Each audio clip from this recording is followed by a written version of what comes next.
Oh well, sorry, I was trying to get a name. Okay, Agamerio. Agamere. Okay, Agamerio. Agamere. Okay. Thank you. I think we should not get ahead of ourselves here because while you were asking your question, you went into the real project, and I think we said this before. We're getting funding for the rail project separate from this. These are like dedicated funds for a particular project. So the funding for the rail does not affect any other thing we're doing. It does not affect our road performance or whatever. For instance, the money you get for the rail, you can't spend on road. So the funding for the rail is in place.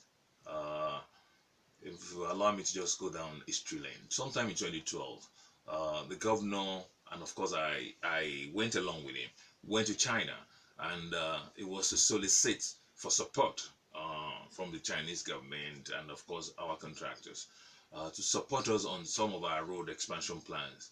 And they were told categorically that they were not willing to support road projects, but they were willing to support bigger infrastructure projects like rail, like airports and all that. And I think that's actually been manifested. If you look in the country now, the Chinese government supporting the federal government on the rail, they're supporting the federal government on airport development. I think the contractor we're using, Mr. CCCC, CRCC, the two companies have combined in Nigeria now. They're developing about 5 airports for the federal government, which is in the fulfillment of what they told us in 2012, that the government will be willing to fund airport projects and rail projects. And it was on that basis we took them up on their promise. And of course, that is what will lead to this, the real project. They were hoping that it will be a problem solver. Okay, now let me take you to the most controversial now, which of course you have kick-started the process, demolition of structures along the Abeokuta Shagamu Expressway. And now, what is the rationale for that 10-lane expressway? Toby, you recall, you and I had some conversations a few days back. And in fact, that's the main reason I wanted to come into the studio so that I could explain this. And I thought I'll be giving even more time on this because we need to break it down once and for all so people begin to understand what government is doing. Um, it's government is in a position, in a vantage position to oversee the whole thing, a bird's eye view of situation, while individuals and groups tend to see things from a more myopic angle. You see things from your own angle. It's not uncommon for people to call me and say, oh, the road that leads to my house, the road in my neighborhood and all that. But somebody who sits in the office cannot begin to think and look at things like that. You need to look at things holistically and all that. I get a lot of questions, a lot of calls, from as far as Ipokea, Ilara, Imeko, far, far, far off places. I get calls from Ijebu, from Waterside and all that. But people tend to see only their own small areas. I get a bigger picture, a broader picture, and I guess, of course, the governor himself will get something bigger than mine because my headache just limited to infrastructure, works in infrastructure. This road actually, the genesis of this road came about sometime in 2013. I will say that when we came in, we were able to. Ogun State was a pariah state prior to our coming in. There was a study that is done every 4 years by these international agencies, the World Bank, IFC, DFID. They do these studies and they publish it. And it becomes like a Bible, a Quran, is the holy grail for investors who want to go into a country. It sort of guides them what to do when they get to such countries. The study that was done in 2010 about in Nigeria, and the publication came out in 2011, placed Ogun State as number 36 out of 36 states that we were the worst to do business with. And of course, when we came to office in 2011, the report just came out, and that was the verdict on the state. That was what we met on ground. And if you recall, in those years, 2011, 2012, you couldn't even smell World Bank in Ogun State. Yeah, nobody wanted to come here because they said Ogun State was the worst place to do business. But jump to 2014, the next study, and the result came out. Ogun State came first. There are 5 indicators that are measured. Out of the 5, Ogun State came first in 3 and came first overall. As now, it's between 2011 that we came in and 2014 when the result was done, when the new report was done. What did you do right? That's now making Ogun State from number 26 to come to number 1. It tells you that something must be there that we're doing right. Of course, we tidied up government affairs, we plugged loopholes and all that. And of course, investors started coming in. Don't forget that we had our first investors forum in 2012. Anyway, so to cut the long story short, so that I don't take too much time for other people who want to call in later, we had investors who were coming in into our industrial belt. You know that the area between Shagamu Interchange and Abeokuta, the 2 sides of the road, had been designated as such, mostly for industrial purposes. And of course, since we came into office, I think over 100 companies now had come into Ogun State since we came into office. Particularly on that road, big companies had come in. Companies like Olam is there. This company that make tiles, the Gerard Roof people, SAB Miller, the biggest brewer in the world, and so on and so forth. You could name so many of them that had come onto that road. Now, immediately that tells us something. There's a growth along this path, and we needed to plan for it. So 2013, we needed to respond to that anticipated growth. And then we designed this road into something akin to Ikorodu Road, because a lot of people, when you say 10 lanes, they won't know what it means. Ikorodu Road has 3 lanes, like almost standard roads that we say, on the main. That's the road that takes vehicles who have no business in that neighborhood. It's taking you from one end to the other. That's what we've done, our number 6-lane road. But then, for the industrial growth, the growth that we anticipated, that is coming for sure, we've now designed concrete roads. 2 lanes on either side. This is hard pavement. That's what is designed. Such that all these heavy industries, and I must mention it, particularly there were 3 companies that car assembly plants that want to come onto that road. Their plan would have put in some abatement because of the current forex situation, but they're still coming. Mind you, they're committed to coming. 3 assembly plants who want to assemble cars. Toyota is one of them. They want to come along on that road, you know, to put the assembly line. These are heavy industries that are coming there. They're going to generate employment. They're going to increase government IGR. We needed to plan for them. You see, you don't go to war or I mean, there's a Yoruba proverb. That is, you'll be informed something is coming. You need to prepare for it. That is why we planned this road. And it was awarded in 2014. The plan was in 2013. We have 2-lane concrete roads on either side, which will serve the industries. At the same time, we also serve the local population there, because we can't do away with people who live on those roads. And of course, we now have our free movement. You can see the development that's already taking place within Abeokuta itself. PMB is one of them. We want people to come and live here. You know, you need to be able to get easily from Lagos into this place. Because one of the things we realized again is that, look, take an example, a company like Nestle that's in Ogun State, Olam. You have a lot of workers there who reside around Ogun State.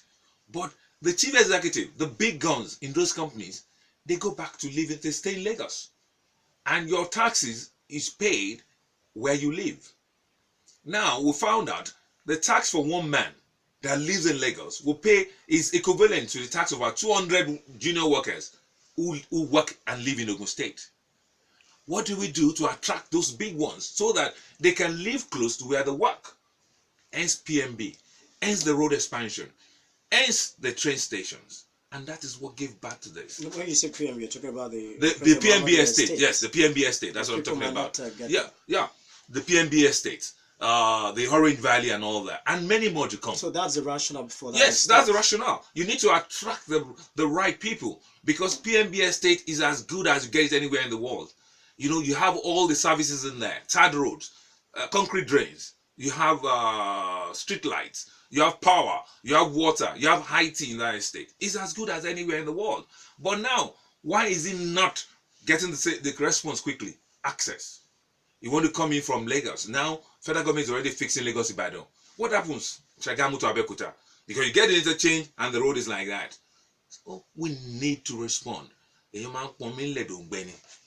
not when it happens that you now start acting. So this road actually was awarded in 2014. The ESCO extract to that fact. And of course, we couldn't fund it. But the governor is a very pragmatic person. We keep seeing small amount of money away here and there and there. There's a little saving there, put that away. And of course, we said, look, if we don't start this now, then we may never start. Hence, we said, look, let's start this road. And of course, the road has started. And by the grace of God, it's something that will bring to fruition. Now, okay, you want to say yeah, something? But basically, like I said, this road is in anticipation of growth that is sure to come. And of course, our people the better for it. Okay, now two questions quickly, so that you can quickly handle it before we go on a break. Yeah, you can quickly handle this in 1 minute. Okay, because of our time. One is that wonderful submissions or reasons for trying to construct this road. But some people will ask, does it have to extend all the way to Igbeyi? Where you have the government house, and that is one. And secondly, when you talk about the two concrete road, the concrete lanes, two on each side, is it going to be dedicated to the heavy duty trucks? Because people are also apprehensive of the fact that these heavy duty trucks ply this route, and then it affects well, you see granite stones falling off some heavy duty trucks and then smashing windscreens. Are you going to restrict these heavy duty trucks to these concrete lanes? Yeah, you can see that recently there was an announcement by government that says, look, heavy duty trucks should not come through the township roads anymore because they were damaging them. This is the reason why we're doing that. No matter your weight, once we've done this rigid pavement, that's the concrete roads, it can take any weight. It can take all those big ones that we're now restricting. And don't forget, you say, should it get to Isalekbeyi? There's actually a plan. The prisons, as it is now, that's it's been relocated back to Oba. The old secretariat part there is a plan for that as well. There's a growth that's planned around that area. So the development is not restricted to just Shagamu. It's growing. It's a growth axis that is coming all the way into town. And of course, they are designated. Yes, into the city center. There are designated purposes for all those areas. And that's why the road needs to get all there. right, we have to go on a break for the national news at 10 now. After the national news, we will come back and go straight into your own contributions, your questions and comments, as it were. You can start sending your messages to 32120. If you're on Twitter and you want to tweet us, just tweet your questions, comment, and what have you. At Roxy FM is our Twitter handle. Honorable Commissioner for Works and Infrastructure will still be here in our studio. Stay with us, we'll be back. Still the direction of Rock City 101.9 FM. Citizens Forum is the segment. And we have in the studio the Honorable Commissioner for Works and Infrastructure, Architect Olamilekan Adegbite. Like we promised earlier, we'll just allow you to begin to ventilate your opinion. And of course, questions, comments, as it were. The messages are already in. Wow. We have lots of them already, and tweets. I don't know how we're going to do it. Okay, we take maybe 3 calls. We go to the messages. Take more calls. We'll go to the messages, and then we have the reaction of the Honorable Commissioner. So let's start with the calls first, and then we'll go to the Twitter messages. So let's run it that way this morning. We've got some studio lines 0809-868-7344. Was now 0909-146-967.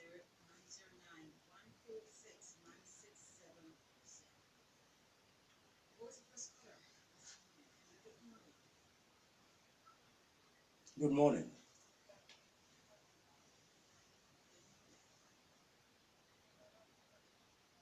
Good morning. Thank you so much. How do you look today?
All right, thank you.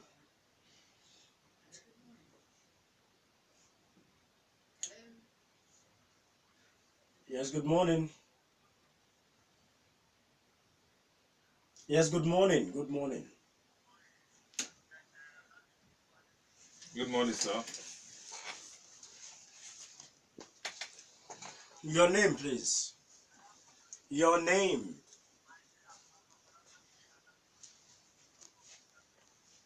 All right, Pastor Shalawatile.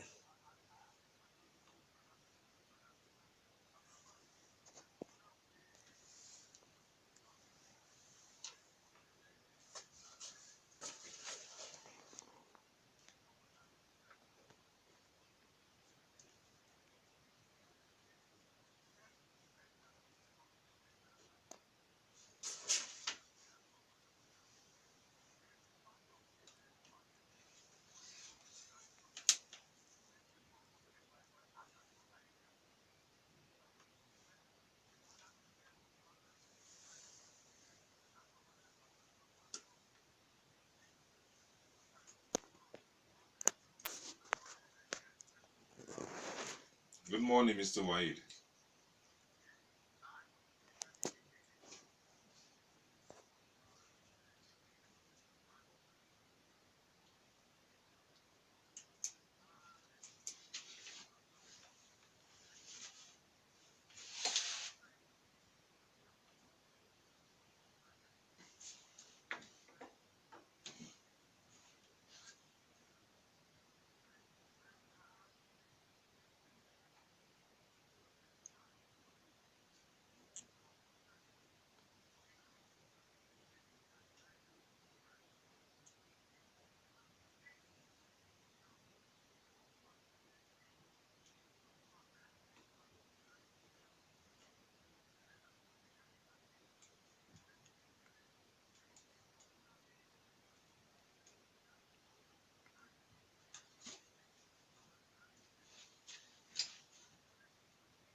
Twenty seconds more to go.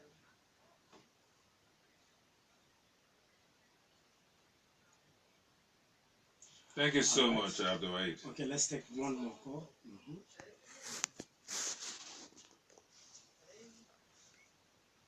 Good morning. Good morning. Good morning, sir. Okay, you can quickly.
All right. You got 30 seconds more to go. Thank you so All much. right, you Thank have you it so much, more. Mr. Inka. I do listen to radio. Okay, thank you. Okay, what do we do first? Maybe you quickly react to this because we have a lot of Okay, tweets let and me messages. react to this. But first, before I go on to react to the questions, I want to correct one impression.